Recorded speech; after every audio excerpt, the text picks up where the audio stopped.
what their needs are in their household, and we have 1,000 different factors that go into these decisions, and we don't always know them. But I would encourage you just to explain to them why you're doing what you're doing, and that you have no control over what everyone else is doing in the same way that you have no control over what clothes they're buying or what food they're buying at their house. Like, this is what we do for our family, and this is what works best for us. And when you're a parent someday, you can come back and tell me all the ways in which I screwed up your life, but for right now, that's the decisions that we're making. And if you are someone or people who are co-parenting in separate households, I highly recommend that getting on the same page about screens will make your life so much easier. It doesn't always work that way, but I will tell you that the earlier you start having those conversations, when kids have vastly different rules in different households, it is very, very confusing and very, very hard for everyone involved. So it doesn't make their life harder, it also makes your life harder. So try as hard as you can. Just to, and also make rules early. Start talking about that with your partner early on. Because I would tell you the hardest rules to uphold in your household are the ones that you make on the fly. So the ones that you're like, oh, well, that's just a rule in our house because I decided today that we don't, allow this and that until you're 12 years old. And they'll be like, what? I've never heard that before. And I'll be like, the next day they'll make this compelling argument. I'll be like, yeah, okay, you're right. Never mind. So if you have that conversation with your partner early, like, hey, these are going to be the rules, and even if you start laying down with your kid, like, this is what we need, it will be much easier to uphold. All right, that is all I have. I know that we have a little update from the IRL parent group. Do you want to talk first? Maybe we didn't have a question. Why don't you talk first, and I can come back up with questions. Yeah, why don't you come back up? I have a new book that you guys can come up and look. It was recommended to me. I have not read it, but it's by Dan Siegel, who also wrote The Whole Raised Child, which is another one of my favorite books. I will keep it up here. You guys want to look, take a picture. It's called No Drama Discipline, and it sounds to me that it aligns perfectly with what conscious discipline what we preach here, and that connection sort of over discipline, if you will, sort of connection is the way to helping your kid through bad behavior and not just like strict punishment. So I guess again, I have not read it, but I thought I'd bring it to it. Alright, I'm gonna let you guys go and then I'll come back up.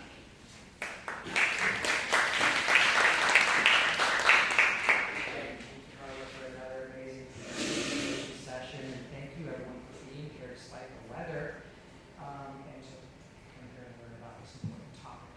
So, for those who weren't here for the previous parent education session on this topic, we have formed a parent group with a shared goal of delaying smartphone use for our children.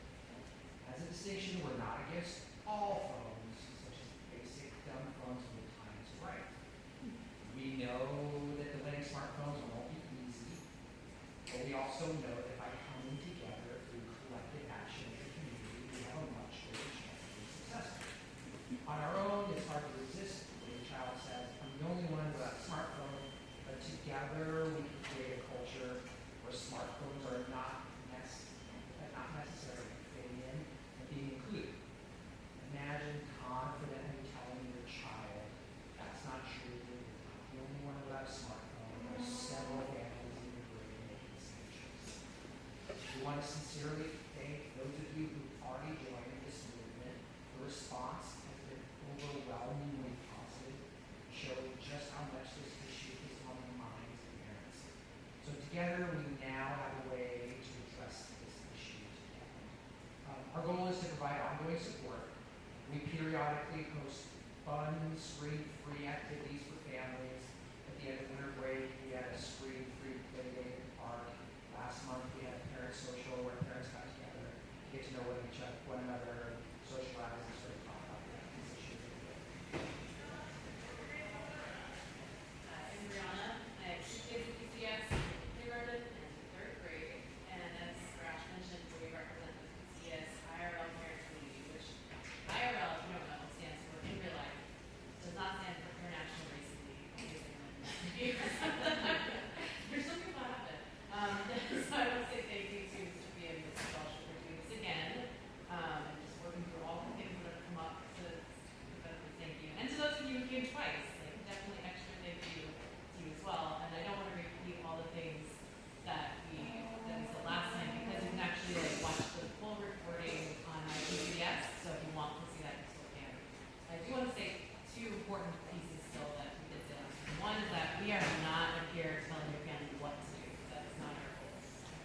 easier for the families that want to play smartphones for their kids because, as Raj said, it's easier to do that in the community than to do it alone.